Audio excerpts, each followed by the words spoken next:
De passe-main. Voilà, après, filmer c'est tout. Surtout, il est exemple, c'est ça. C'est ça qui est Bien. Les deux qui prennent le casque si vous voulez écouter. Après avoir tenté de vous endormir avec toutes ces connaissances et ces mots qu'on ne comprenait pas, Romain, le James Bond de la chimie, puisque tout est secret, a cherché à vous réveiller avec un titre dynamique. J'espère que ça a fonctionné, même s'il est l'heure de Fait de beau rêve doc, la chronique de Nicolas Duraca, doctorant en communication. Mais rassurez-vous, malgré l'intitulé, Nicolas n'essaiera pas de vous endormir. I am happy to join with you today. One day, this nation will rise up, live out the true meaning of its creed. I have a dream. Fais de beaux rêves, Doc. Ce soir, je ne peux malheureusement pas être en studio avec mes compatriotes, alors j'ai enregistré cette chronique sur mon petit dictaphone. Eh oui.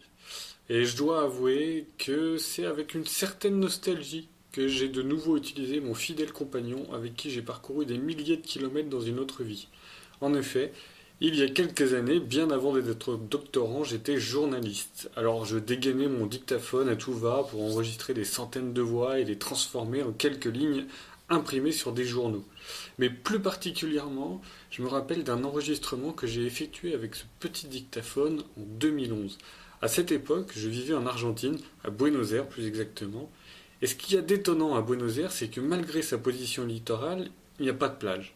Voilà pourquoi le week-end venu, les riches porteños sautent dans un bateau, traversent l'estuaire du Rio de la Plata et vont en Uruguay.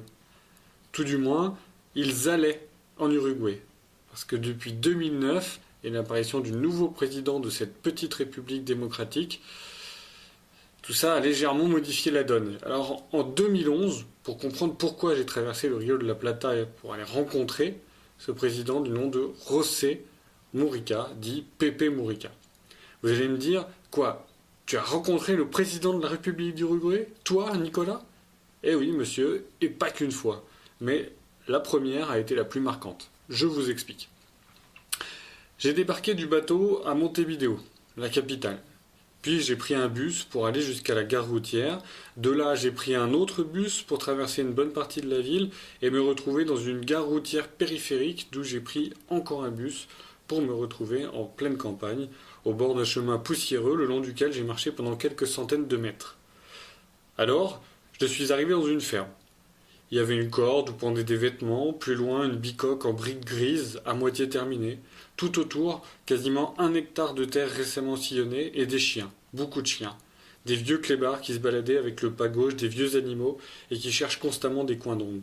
Plus loin, dans le fond, une baraque bancale d'où était sortie une voix autoritaire « Venice !» en français, ce qui veut dire « Approche, gamin !» Là, un petit bonhomme trapu, moustache drue et béret vissé sur la tête est apparu à l'embrasure de la porte et m'a fait signe de m'approcher. Dans un salon dont les murs étaient délabrés, chauffé par un poêle à bois, assis dans un gros fauteuil rouge auprès d'une chienne à 3 pattes et sirotant son maté, Pepe Mujica, président de la République d'Uruguay. Rien que ça. Alors on m'avait prévenu que sur la planète Mujica, recevoir n'était pas un vain mot. On m'avait prévenu que Mujica avait un jour reçu des députés postés sur son tracteur, sans dentier, le pantalon crotté jusqu'aux genoux, avec une goutte de sueur lui pendant du nez.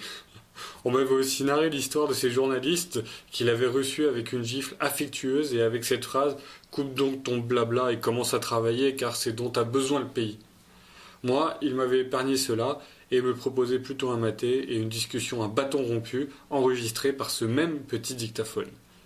Il me raconta qu'il avait milité dans les années 60 pour le mouvement de libération nationale Tupamaros, une guérilla qui est née et a été fortifiée à la chaleur de la révolution cubaine, qu'il avait été 2 fois emprisonné, qu'il avait vu ses amis mourir et qu'il avait été isolé 10 ans dans un puits durant la dictature militaire de 1973, où il avait survécu à la folie. Enfin, lors de l'arrivée de la démocratie, il avait fêté sa survie de la manière la plus unique qui soit, en travaillant et en militant, cette fois, depuis un cadre légal. Ce qui fait qu'en 1995, Mujica était devenu le premier Tupamaro à occuper un poste de député national. Tout de suite, il avait été sénateur, puis ministre.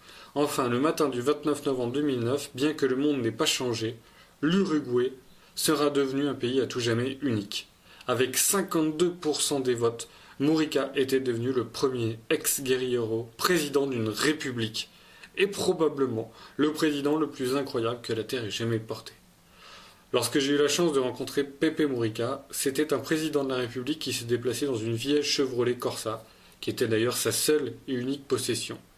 Il n'avait pas de cravate, pas de téléphone portable, pas de carte de crédit. Il défendait aux employés du gouvernement d'utiliser Facebook ou Twitter ou n'importe quel autre réseau social, et il vivait avec son épouse, non pas dans la résidence présidentielle, mais dans cette ferme dont je décrivais l'apparence au début de la chronique, dans une étendue désertique et rurale à 20 minutes de la capitale Montevideo.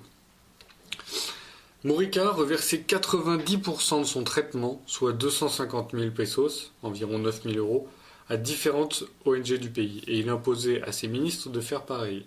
Il n'avait pas de domestique et payait son essence pour venir au palais présidentiel.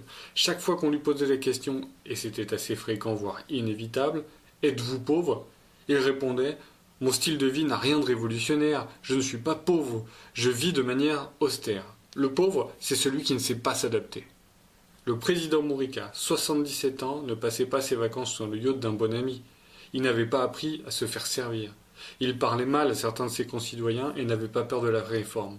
Non, je ne parle pas d'une réforme du Code du travail pour faire plaisir aux copains du CAC 40, mais plutôt à des réformes populaires, telles que la législation de la marijuana, le mariage des personnes de même sexe, la libéralisation des lois sur l'avortement ou le soutien aux énergies renouvelables, dont la France pourrait, soit dit en passant, prendre de la graine.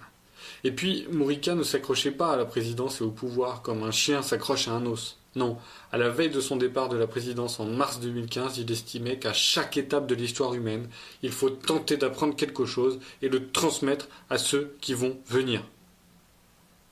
Beaucoup à apprendre, n'est-ce pas?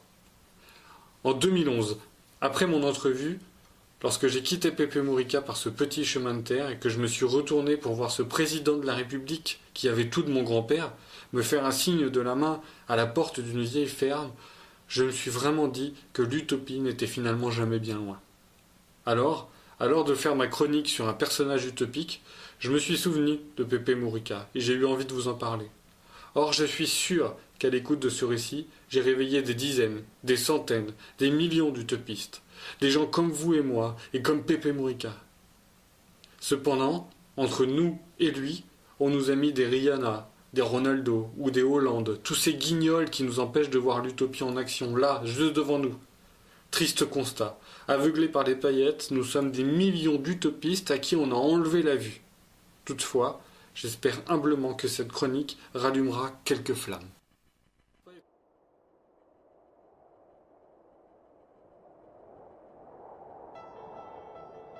Vous venez d'écouter la chronique de Nicolas Duraca et je vous propose de nous quitter en musique avec la musique qu'il a choisie, 1000 cœurs debout de Kali, un message plein d'espoir pour terminer cette émission et qui fait écho à sa chronique.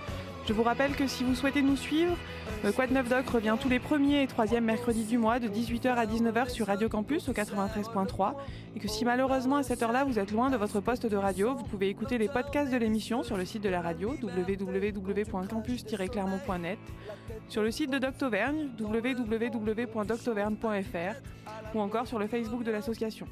Vous pouvez également nous retrouver en version vidéo sur la chaîne YouTube de Doctovergne, alors n'hésitez plus, abonnez-vous. À très vite, bonne soirée.